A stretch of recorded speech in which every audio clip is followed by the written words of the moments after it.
आपने हमारी पिछली वीडियो देखा होगा। उसमें हमने सिखाया था टेंस यानी काल क्या होते हैं, टेंस यानी काल कितने प्रकार के होते हैं और इन तीनों टेंस के 12 भाग होते हैं। तो आज की इस वीडियो में हम इन 12 भागों के बारे में पढ़ेंगे, क्योंकि अगर आपने इन 12 भागों को समझ लिया तो समझ लो आपने सारे टेंस समझ लिए। लेकिन इन 12 भागों को समझने के लिए आपको टेंस की ये वीडियो जरूर देखना होगी। इस वीडियो का लिंक आपको आई बटन में भी मिल जाएगा और वीडियो के डिस्क्रिप्शन में भी मिल जाएगा, क्योंकि इस वीडियो को देखे बिना आपके टेंस और टेंस के भाग क्लियर नहीं हो पाएंगे। तो चलिए चलते हैं अपनी इस वीडियो की तरफ। तो इन 12 भागों को समझने के लिए आपको एक चीज समझना होगी, बहुत इंपॉर्टेंट चीज है। इसको समझे बिना आपके टेंस के 12 भागों को नहीं समझ पाएंगे। वह क्या है? Subject plus object plus verb. ये नाम आपने जरूर सुना होगा, तो इसको समझे बिना आप टेंस को क्लियर नहीं कर पाओगे। तो देखो, सब्जेक्ट वह होते हैं जो सेंटेंस में सबसे पहले लिखा जाता है, जैसे मैं, ये, वह, रमेश, राकेश आदि। वर्ब का मतलब होता है क्रिया। क्रिया वो कहलाते हैं जिसमें कोई काम का करना या होना समझा जाए, उसे क्रिया कहते हैं, जैसे पढ़ना, खाना, पीना, टहलना इत्यादि। और ऑब्जेक्ट जो होता है कोई वस्तु या कोई चीज। अब मैंने आपको ये तीनों बता दिए, एक एग्जाम्पल से समझते हैं। जैसे मैं क्रिकेट खेलता हूं, आई प्ले क्रिकेट, इसमें आई सब्जेक्ट है, प्ले वर्ब है और क्रिकेट ऑब्जेक्ट है। आपने यह भी सुना होगा कि वर्ब की फर्स्ट फॉर्म, सेकंड फॉर्म और थर्ड फॉर्म के बारे में, तो वह हम आगे एक्सप्लेन करेंगे। तो अब ये तो क्लियर हो गया होगा कि सब्जेक्ट किसी व्यक्ति या पहले आई चीज को बोलते हैं, वर्ब जो वह काम कर रहा है उसे बोलते हैं और ऑब्जेक्ट किसी चीज को बोलते हैं। तो अब हम चलते हैं उन टेंस के 12 भागों की तरफ, जिन्हें समझने से हमें टेंस यानी काल समझ में आएंगे और 1 बाय 1 हम सभी टेंस के भागों को समझेंगे। तो पहले समझ लेते हैं प्रेजेंट टेंस यानी वर्तमान काल के भाग।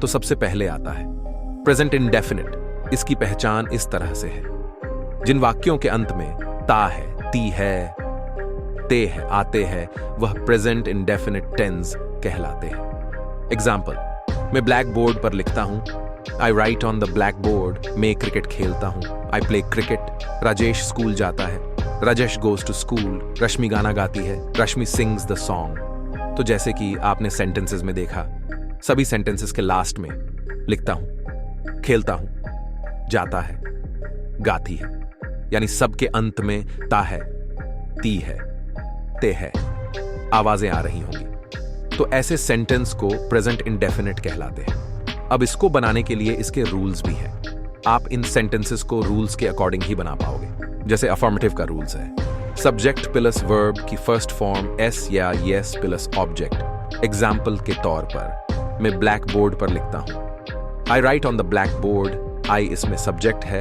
राइट वर्ब है और ब्लैक बोर्ड ऑब्जेक्ट है। तो इस तरह से बनेंगे ये सेंटेंस, और ये अफर्मेटिव यानी सकारात्मक सेंटेंस कहलाते हैं। अब बात कर लेते हैं नेगेटिव सेंटेंसेस यानी नकारात्मक सेंटेंस की। जैसे मैं क्रिकेट नहीं खेलता हूं। अब ये कैसे बनेगा? तो ये इस रूल्स से बनेंगे। इसका रूल्स क्या है? सब्जेक्ट प्लस डू या डस प्लस नोट प्लस वर्ब की first form plus object. Example के तौर पर मैं क्रिकेट नहीं खेलता हूं, I do not play cricket. अब इसमें आई सब्जेक्ट है, डू हीलोपिंग वर्ब है, नहीं का नोट आ गया, प्ले जो है इसमें वर्ब है और क्रिकेट इसमें ऑब्जेक्ट है। तो ये इस तरह से बनेगा। अब इसमें डज का क्या चक्कर है? तो डज का चक्कर भी समझ लेते हैं। डो हमेशा प्लूरल के साथ लगता है, डज हमेशा सिंगुलर के साथ लगता है। जैसे अगर आई की जगह ही, शी, इट या किसी व्यक्ति नाम होता तो डज का प्रयोग होता। जैसे राजेश स्कूल नहीं जाता है, Rajesh does not go to school. अब यहां नाउन यानी सब्जेक्ट जो था वह सिंगुलर था, इसलिए यहां डज का प्रयोग हुआ। इसके बाद आते हैं इंट्रोगेटिव सेंटेंसेस यानी प्रश्नवाचक सेंटेंसेस। जैसे क्या मैं किताब पढ़ता हूं? Do I read books? तो इसका रूल्स इस प्रकार से डू या डस प्लस सब्जेक्ट प्लस वर्ब की फर्स्ट फॉर्म प्लस ऑब्जेक्ट।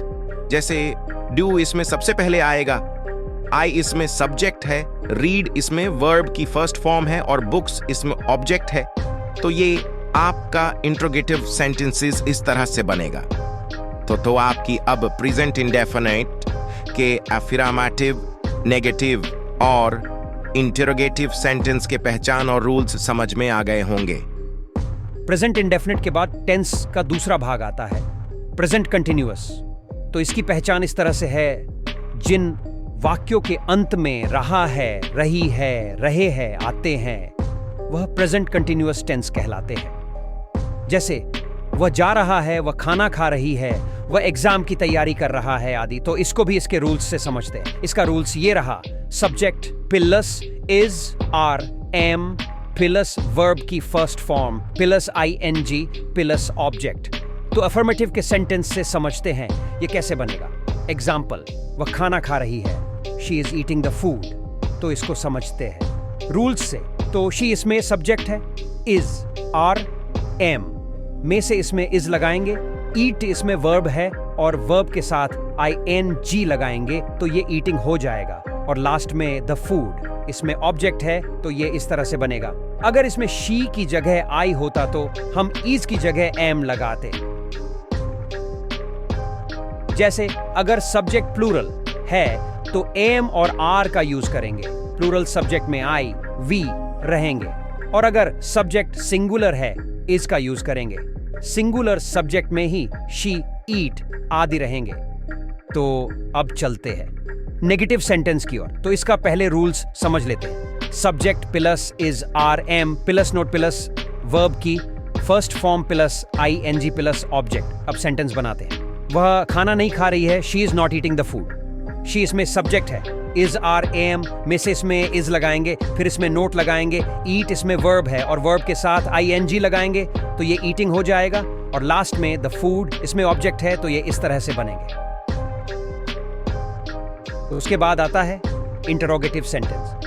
तो इसको भी समझ, क्या वह खा रही है, इसको भी रूल्स के अकॉर्डिंग बनाते हैं। इसका रूल्स ये रहा, is, are, am plus subject plus verb की first form plus ING plus object. तो सेंटेंस है हमारा क्या, वह खाना खा रही है। इसमें सेंटेंस क्या से शुरू हुआ है, तो इसमें क्या की इंग्लिश नहीं बनती है रूल्स के हिसाब से। पहले हम इसमें इज, आर, एम में से इज लेंगे, उसके बाद सब्जेक्ट में शी लगेगा, वर्ब की फर्स्ट फॉर्म प्लस आईएनजी लगाकर ईटिंग लगेगा, लास्ट में द फूड ऑब्जेक्ट रहेगा। तो सेंटेंस हुआ, is she eating the food. Present continuous के sentences, affirmative sentences, negative sentences और इंटरोगेटिव सेंटेंस इस तरह से बनेंगे। आई होप आपकी समझ में अच्छी तरह से आ रहा होगा। तो अब चलते हैं प्रेजेंट परफेक्ट टेंस की ओर। पहचान, जिन वाक्यों के अंत में चुका है, चुकी है, चुके हैं, आते हैं, वो प्रेजेंट परफेक्ट टेंस कहलाते हैं। एग्जाम्पल समझते हैं, मैं खाना खा चुका हूं, मैं घर जा चुका हूं, हम उनसे मिल चुके हैं आदि। अब हम इन सेंटेंसेस को भी रूल्स के हिसाब से बनाते हैं। इसका रूल्स क्या है, सब्जेक्ट प्लस हैस या हैव वर्ब की थर्ड फॉर्म प्लस ऑब्जेक्ट। तो जैसे मैं खाना खा चुका हूं, I have eaten the food, I subject है, हैव हेल्पिंग वर्ब है, ईटन वर्ब की थर्ड फॉर्म है, द फूड ऑब्जेक्ट है। तो ये इस तरह से बनेंगे। अब ले लेते हैं एक नेगेटिव सेंटेंस। तो पहले नेगेटिव सेंटेंस का रूल्स लिख लेते हैं, सब्जेक्ट प्लस हैस या have plus not plus verb की third form plus object. Example, मैं खाना नहीं खा चुका हूं, I have not eaten the food. इसमें भी आई सब्जेक्ट है, हैव हेल्पिंग वर्ब है, उसके बाद नोट, ईटन वर्ब की थर्ड फॉर्म है, द फूड ऑब्जेक्ट है। तो नेगेटिव सेंटेंस इस तरह से बनेंगे। तो चलिए अब इंटरोगेटिव सेंटेंस को समझते हैं। ये इंटरोगेटिव सेंटेंस का रूल्स रहा, हैस या have plus subject plus verb की third form plus object. Example, क्या वह खाना खा चुका है, has he eaten the food. सबसे पहले हम हैज रखेंगे, सब्जेक्ट इसमें ही आएगा, ईटन इसमें वर्ब की थर्ड फॉर्म के साथ रहेगा, द फूड ऑब्जेक्ट है। तो इस तरह से ये इंटरोगेटिव सेंटेंस बनेंगे। अब सबसे लास्ट में आता है प्रेजेंट परफेक्ट कंटिन्यूअस टेंस। इसको बहुत ध्यान से समझना। पहचान, इसमें पता होता है काम कब से चल रहा है, लेकिन कोई टाइम नहीं होगा। इसमें हेल्पिंग वर्ब हैज बीन या हैव बीन का यूज होता है। जैसे मैं सुबह से आपका इंतजार कर रहा हूं, वह 2 दिन से कोशिश कर रहा है, तुम 2001 से दिल्ली में रह रहे हो आदि वाक्य आते हैं। इसको भी रूल्स से समझते हैं। इसका रूल्स इस प्रकार से है, सब्जेक्ट प्लस हैज बीन या हैव बीन प्लस वर्ब की ING form plus object plus since या फॉर प्लस टाइम। अब सेंटेंस को बनाते हैं। जैसे मैं सुबह से आपका इंतजार कर रहा हूं। I have been waiting for you since morning. I इसमें सब्जेक्ट है, हैव बीन या हैज बीन में से हैव बीन रखेंगे, वेटिंग इसमें वर्ब की आईएनजी फॉर्म के साथ लगेगा, उसके बाद फॉर यू रखेंगे, ऑब्जेक्ट इसमें कोई है नहीं तो लास्ट में सिंस रखेंगे और फिर मॉर्निंग आ जाएगा। इसमें सिंस और फॉर का भी चक्कर समझ लो। सिंस का यूज निश्चित समय के लिए होगा और फॉर का यूज अनिश्चित समय के लिए होगा। चलिए अब नेगेटिव सेंटेंस बनाते हैं। नेगेटिव का रूल्स सब्जेक्ट प्लस हैस या have not been plus verb की ING form plus object plus since या फॉर प्लस टाइम। तुम 2001 से दिल्ली में नहीं रह रहे हो। You have not been living in Delhi since 2001। You इसमें सब्जेक्ट रहेगा, उसके बाद इसमें हैव नोट आएगा, उसके बाद बीन लगाएंगे, लिविंग इसमें वर्ब की आईएनजी फॉर्म के साथ लगेगा, इन दिल्ली ऑब्जेक्ट रहेगा, लास्ट में सिंस 2001 रखेंगे। तो ये इस तरह से बनेगा। अब लास्ट का इंटरोगेटिव सेंटेंस को समझते हैं। तो इंटरोगेटिव सेंटेंस रूल्स ये रहा, हैज या have plus subject plus been plus verb की ING form plus object since या फॉर प्लस टाइम। जैसे क्या तुम 10 साल से यहां काम कर रहे हो? Have you been working here for 10 years? तो ये आप बनाइए रूल्स के अकॉर्डिंग। तो आज की इस वीडियो में हमने प्रेजेंट टेंस के चारों भागों के बारे में हमने आज की इस वीडियो में सिखाया है। अब नेक्स्ट वीडियो में पास्ट टेंस और उसके भागों के बारे में सिखाएंगे। तो इसी के साथ वीडियो को एंड करते हैं। अगर वीडियो पसंद आए तो वीडियो को लाइक, कमेंट्स और चैनल को सब्सक्राइब जरूर करें।